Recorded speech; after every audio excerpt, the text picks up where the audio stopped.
Bekicot. Hola lur, hari yang cerah untuk jiwa yang tenang ya lur. Kalau jiwa lu gelisah, pasti hari-hari lu juga akan gelisah lur. Film yang akan gue sodorin ke lu semua kali ini berasal dari Jerman lur. Judulnya En Zomer in Portugal. Itu judul bahasa Jermannya lur. Dalam versi Acehnya dikenal dengan judul Musim Panas di Portugal ya lur. Gue harap nantinya Jerman akan bikin film lagi dengan judul Musim Panas di Kebumen, atau bisa juga Musim Panas di Garut ya lur. En Zomer in Portugal adalah film garapan dari seorang sutradara yang bernama Michael Koos. Beliau ini merupakan seorang sutradara spesialis untuk FTV lur. Kebetulan pula film ini merupakan sebuah TV movie ya lur. Ini film diproduksi oleh ZDF Mediatek lur, sebuah perusahaan yang berkecimpung di dunia pertelevisian seperti MNC atau Viva Group di Indonesia. Jadi ZDF membuat film ini dan langsung menayangkan di stasiun TV mereka lur, yaitu ARD1 and 2 ZDF TV. Film yang mengusung genre drama and romance ini mendapat rating 5,7 dari IMDb, dan film ini ternyata nggak hanya ditayangkan di Jerman doang, tetapi juga ditayangkan di TV nasionalnya Italia lur, yaitu Rai TV pada 11 Agustus 2018. Padahal film ini rilisnya 5 tahun sebelumnya lur, yaitu 29 September 2013 di Jerman ya lur. Film Jerman ini meski hanya sebatas FTP doang, namun film ini cukup mengeluarkan budget yang besar ya lur, karena syutingnya aja langsung dilakukan di Portugal, yaitu di kota Sintra, Lisbon, Portugal, dan kota Cascais, Lisbon, Portugal. Kebanyakan FTP hanya memainkan latar saja kalau menceritakan negara-negara luar ya lur, tapi film ini langsung melakukan syuting di Portugal. Bahkan film ini juga langsung menggunakan jasa aktor dari Portugal langsung lur, yaitu Paulo Pires, seorang aktor kelahiran 26 Februari 1967, Lisbon, Portugal lur. Nggak usah berlama-lama lur, bekicotnya langsung kita mulai ya lur. So mari lur, bekicot. Ibu ini namanya Liani, diperankan oleh Gesine Cukrowski. Beliau orang Jerman dan baru saja mendarat di kota Lisbon, Portugal. Dan tak lama kemudian beliau dijemput oleh seorang pria bernama Joao yang diperankan oleh Paulo Pires. Liani tak kenal dengan bapak ini, setahu dia suaminya yang akan menjemputnya, karena suaminya sendiri kerja di Portugal ya lur. Nah, Joao pun mengenalkan dirinya, dia adalah anak buahnya suami Liani, dan dia diminta menjemput Liani ke bandara dan mengantarkannya ke hotel. Liani sempat nggak percaya, dan Joao kembali membuktikan dengan menyebut nama suami Liani, yaitu Ben. Dan Joao pun langsung membawa Liani, meski di jalan sempat ditampak polisi, namun mereka sampai ke hotel dengan selamat. Dan di hotel Liani langsung menelpon Ben, suaminya. Dia menanyakan, "Kemana Ben?" Dan Ben pun menjawab bahwa dia sekarang mendadak terbang ke Maroko untuk mengerjakan sebuah pekerjaan proyek hotel besar di Maroko. Ben sendiri adalah seorang arsitek ya lur. Mendengar itu Liani sempat kecewa karena mereka sudah lama mengatur jadwal liburan ini, namun Ben selalu sibuk dengan pekerjaannya. Saat Liani masuk ke kamar, ternyata kamar Liani sudah didesain dengan keren lur. Bahkan Ben menitipkan surat yang romantis untuk Liani di dalam kamar itu. Dan hotel ini merupakan hotel yang dimanajeri langsung oleh Ben sendiri ya lur. Dan Joao itulah stafnya lur. Begitulah ceritanya. Liani pun hari itu menghabiskan waktunya untuk keliling kota Lisbon. Dia memutuskan pergi sendiri tanpa teman lur. Bisa saja dia minta Joao, toh anak buah suaminya kan lur. Dan hari itu Liani juga tak lupa video call dengan anak-anaknya yang sudah gadis dan remaja. Dia punya satu anak cowok dan satu anak cewek. Mereka udah gede dan mereka sudah sekolah SMA ya lur. Malam itu Liani sedang bosan-bosannya di kamar hotel. Dia hanya baca buku doang, nggak ada kerjaan lain. Dan kebetulan Joao menelponnya. Joao kembali diperintahkan oleh Ben untuk mengajak Liani jalan-jalan malam ini. Karena nggak ada gawe, akhirnya Liani pun mau jalan-jalan dengan Ben lur. Kita diperlihatkan di sini bagaimana Ben mengatur semuanya dengan kekuatan uangnya dan jabatan yang dia miliki ya lur, untuk menebus kesalahannya yang nggak bisa nemanin bininya liburan. Malam itu Joao membawa Liani untuk makan malam terlebih dahulu di sebuah restoran mewah, dan sambil makan mereka pun ngobrol panjang. Di situ Liani menanyakan bagaimana suaminya si Ben di Portugal, apakah dia nakal, apakah dia genit, apakah dia pria baik selama di Portugal. Dan Ben memberi jawaban yang menenangkan hati Liani, bahwasanya si Ben orang yang sangat baik dan pastinya dia setia kepadamu Liani, jawabnya si Joao. Usai makan mereka pun jalan-jalan keluar. Saking asiknya ngobrol sambil jalan, Liani pun menanyakan statusnya si Joao. Dan Joao pun menjelaskan histori hidupnya. Dia adalah seorang duda satu anak. Dia ditinggal mati oleh mendiang bininya yang terkena kanker ganas lur. Dan kepergian istrinya benar-benar membuatnya terpukul. Bahkan dia takut untuk mencari pasangan lagi. Dia kapok ditinggal pergi seperti ini jelasnya. Mendengar itu Liani cukup kasihan lihat nasib si Joao ya lur. Siangnya Liani kembali menghabiskan harinya dengan jalan-jalan sendiri di tengah kota. Dia hari itu ditelepon oleh suaminya si Ben lur, dimana Ben menjelaskan dia menunda keberangkatannya ke Portugal dari Maroko karena pekerjaannya tak bisa diselesaikan hari ini. Dia harus melanjutkan kerjaannya sampai waktu yang tak bisa ditentukan lur. Liani pun sangat kecewa dan ini adalah kecewanya yang untuk kesekian kali. Dan Ben memastikan ke Liani bahwa dia sudah memerintahkan Joao untuk mengakomodasi semua yang diperlukan Liani lur sampai dirinya tiba di Portugal. Liani nggak usah khawatir. Namun Liani tetap saja kecewa ya lur dengan suaminya. Namun dia berusaha ngerti. Hari itu dia pun bertemu dengan Joao yang mengendarai Vespa andalannya itu di tengah jalan. Dan spontan saja Joao menawarkan jasanya untuk ngantarin Liani jalan-jalan. Kebetulan dia lagi off dan Liani yang sedang boring ini pun tak menolak sedikit pun. Mereka pun pergi jalan-jalan. Dan hari itu Ben membawa Liani jalan-jalan keliling kota seharian lur. Dia benar-benar membuat Liani bahagia hari itu. Mereka melihat kebun anggur dan pergi ke sebuah gedung tua yang bersejarah. Dan mereka ngobrol panjang di situ. Joao nampak mulai suka dengan kelemah lembutan si Liani, apalagi pujian Joao terhadap Liani sangat pandai menjaga kecantikannya meski sudah punya 2 anak remaja. Liani dibuat tersipu malu oleh Joao. Bukannya Joao buaya darat ya lor, di sini Joao benar-benar mengagumi kecantikan si Liani. Dan sifat Liani yang sangat rendah hati. Joao sangatlah pendiam orangnya dan cool. Dia juga tertutup, jadi bukan tipe dia untuk gombal-gombalan lur seperti buaya darat. Hari itu pun turun hujan deras. Mereka masih di dalam gedung itu, sementara Liani pun lapar lur. Dengan sigap seperti perintah Ben kepadanya, Joao langsung memesan online kebab untuk mereka makan. Dan Joao menjemputnya keluar gedung dengan hujan deras. Dia pun akhirnya basah kuyup. Sesampainya di dalam ruangan, entah bagaimana ceritanya, Liani langsung menatap tajam si Joao yang basah kuyup itu. Dan sudah barang pasti lur, cuaca yang mendukung itu membuat Liani hilaf 1000%. Dan langsung saja Joao nyergap si Liani hingga akhirnya mereka bergelut hebat di dalam gedung tua itu lur. Sejak pelabur ngamlai provider wah leo yak yok yak kok atong. Dan tentu saja Liani sangat-sangat mendalami pertarungan itu ya lur. Suasananya sangat mendukung soalnya. Nah, usai gelut, Liani berbaring di dekapan si Joao. Wajah Liani nampak campur aduk, nyesal, senang, dan gak tentu arah pikirannya lur. Padahal dia menjaga banget keluarganya selama ini. Entah kenapa dia takluk di hadapan Joao. Menjelang sore mereka masih duduk santai di gedung itu lur. Mereka minum-minum dan ngobrol panjang. Liani pun mengakui ini pertama kalinya dia khilaf. Dia sangat menyayangi keluarganya dan Joao mengatakan bahwa dia menyukai Liani. Namun Liani menegaskan bahwasanya dia tak bisa bersama Joao. Dia mencintai laki dan anak-anaknya. Dan menjelang malam Joao kembali melempar pujian ke Liani. Di usianya yang sudah kepala 4 masih begitu aduhai. Dan mereka pun melanjutkan gelut untuk ronde berikutnya.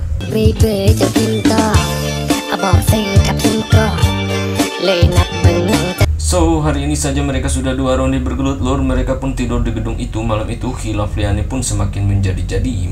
Nah, paginya Joao mengantar Liani kembali ke hotel. Dan ternyata Ben sudah menunggunya di hotel lur. Tepatnya di lobi hotel. Ini dia tampangnya si Ben lur, suami Liani, diperankan oleh Bernard Skir. Ben langsung memberikan kiss terbaiknya sebagai salam rindunya kepada sang istri. Dia sudah nggak sabar bergelut dengan Liani. Liani dan Ben langsung ke atas ke kamar mereka. Di situ Liani langsung mandi dan nampak sekali wajahnya takut, gusar, gundah gulana. Soalnya dia baru pertama kali khilaf ya lur. Dia takut ketahuan tentunya sama lakinya si Ben apa yang dilakukannya kemarin bersama staff si Ben, yaitu si Joao. Namun Ben nampak tak terlalu cemburu melihat Joao membawa bininya karena itu langsung perintahnya kan. Dia pun percaya banget sama si Joao. Ben sibuk dengan teleponnya mengurus urusan kerjaannya lur. Sepertinya dia gila bekerja. Liani bahkan mengingatkan Ben untuk fokus liburan aja, tinggalkan pekerjaannya itu. Namun Ben tetap saja mengurus kerjaannya. Malamnya mereka makan malam. Ben dan Liani pun ngobrol berawal dari tentang anak-anak sampai urusan lahan gambutnya lur. Di situ Ben menanyakan tentang Joao. Apakah Joao memberi pelayanan yang bagus selama dirinya ada di Maroko? Dan Liani menyanjung Joao setinggi langit. Itu sempat membuat Ben cemburu, namun Ben masa bodoh aja. Malamnya sebelum tidur Ben ngambil jatah lur. Udah lama enggak, namun Liani nampak tidak mood. Untung saja Ben gak tahan lama, baru 5 menit dia langsung finish ya lur. Dan usai gelut Ben kembali ngambil tabnya dan kembali bekerja. Liani pun kecewa dengan sikap Ben yang gila kerja dan sama sekali nggak romantis seperti si Joao. Saat akan tidur Ben mengalihkan badannya, namun Liani nggak suka itu. Kali ini dia yang minta jatah dan memaksa si Ben. Ben pun nggak bisa nolak ya lur. Dia akhirnya ngasih jatahnya ke si Liani. Namun kembali lagi Ben gak tahan lama. Liani pun semakin kecewa berat dengan lakinya. Ada apa dengan lakinya? Dia beda banget semenjak pulang dari Maroko. Mit wem denn? Mit wem? Ich weiß nicht mit wem. Nein. Nah, pagi-pagi Ben sudah bersiap-siap, dia rapi-rapi karena ada pertemuan dan Leonie kembali sendiri. Dia pun merasa apa gunanya Ben datang. Toh hari-harinya gini-gini juga, dia sibuk kerja, ada dan tidak ada Ben sama saja pikirnya. Dan Leonie pun pergi sendiri keluar dan diam-diam dia ngajak Joao jalan. Mereka pun pergi jalan-jalan berdua lur. Kali ini Joao membawa Leonie ke pantai yang sepi, di situ hanya mereka berdua ya. Dan Joao sangat bebas bersama Leonie, sudah pasti bisa ditebak lur, mereka akan menghabiskan gelut bersama. Puas jalan-jalan dan usai bergelut, tiba-tiba saja Joao memeluk Leonie dan melamar Leonie. Dia meminta Leonie terus di sini bersamanya, nggak usah pulang ke Jerman. Namun tentu Leonie nggak bisa ya lur. Leonie meminta Joao untuk sadar diri bahwa lakinya ada di sini, dan Joao meminta Leonie pergi bersamanya meninggalkan si Ben. Namun Leonie kembali menolak, dia nggak bisa meninggalkan keluarganya, dan Leonie pun dengan maksa akhirnya pergi meninggalkan Joao di pantai itu. Dan dia pun kembali ke hotel dan sorenya dia bersiap-siap untuk jalan-jalan dengan Ben. Mereka akan melihat pacuan kuda ya lur. Di situ nampak Leonie tak ada semangatnya pergi dengan Ben. Dia seperti terpaksa, bahkan dia merasa lebih nyaman bersama Joao. Leonie pun nampak bosan dengan gaya liburannya si Ben. Semua serba tergesa-gesa seperti dikejar oleh pekerjaannya. Itu memuakkan bagi Leonie. Mereka pun bertengkar hebat usai dari naik kapal pesiar lur, di mana Ben meminta izin ke Leonie untuk kembali pergi ke Maroko. Irgendwelche Hoffnungen zu machen. Sie ist ja viel. Ich dachte, ich wäre viel zu alt für sie. Hat sich das angehört? Das ist eine Sentimentalität eines alten. Dan dia ingin Leonie sendiri di sini menunggu dirinya kembali karena pekerjaannya harus diselesaikan. Mendengar itu amarah Leonie benar-benar terbakar dibuatnya lur. Dengan nada tinggi Leonie mempersilahkan Ben pergi ke Maroko, tinggalkan dirinya sendiri di sini. Dan dia marah kemudian meninggalkan Ben sendirian. Dia pun pulang dengan menyetir sendiri. Dia sempat ditahan oleh polisi yang menahannya saat naik Vespa bersama Joao. Dan Leonie pun akhirnya dibebaskan lur karena udah kenal dengan pak polisi, dengan sedikit cuan ya lur tentunya. Dia pun kembali ke hotel dengan wajah masam. Sesampainya di hotel telah menunggu si Joao, di mana Joao melihat Leonie masam muram. Dan saat sedang bersama Joao, di mana Joao mengajaknya jalan-jalan, tiba-tiba Ben datang dan Leonie segera sembunyi dengan Joao di lobi hotel itu. Karena nggak ada tempat sembunyi yang bagus, Leonie dan Joao terpaksa berbaring berdua di kursi dan otomatis Leonie menindih Joao. Dan kejadian itu membuat Joao tertawa. Leonie pun ngekis Joao. Joao yang romantis dan baik hati ini ditambah sikap Ben yang buruk membuat Leonie semakin betah dengan Joao ya lur. Ben pun akhirnya pergi dan tinggallah Leonie di Portugal. Diam-diam Leonie terus menjalani hari-hari bersama Joao. Di sini Leonie benar-benar merasa happy dan sangat terhibur setiap berada di sisi Joao. Joao seperti mengerti banget apa maunya Leonie, sementara Ben jauh banget lur. Joao dan Leonie mulai berani romantis-romantisan berdua di alam terbuka. Leonie mulai merasa lepas bersama Joao dan dia membebaskan Joao mau ngapain dirinya, monggo.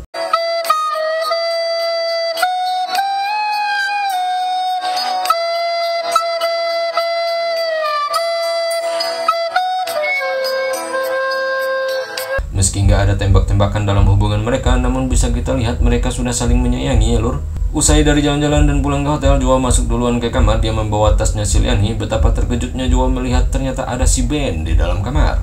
Dia dan Leonie sama-sama berpikir Ben telah terbang ke Maroko ya lur. Dan Ben di situ bertanya ke Joao sejak kapan dia bebas masuk ke kamar Leonie, dan Joao benar-benar tak bisa menjawabnya lur. Mereka berbicara di teras kamar. Nampak Ben tidak emosi, namun bisa dilihat dia menahan emosinya. Dan dia dengan jantan hanya meminta Joao menjawab pertanyaannya. Joao pun hanya bisa diam, tak bisa menjawab pertanyaan dari si Ben.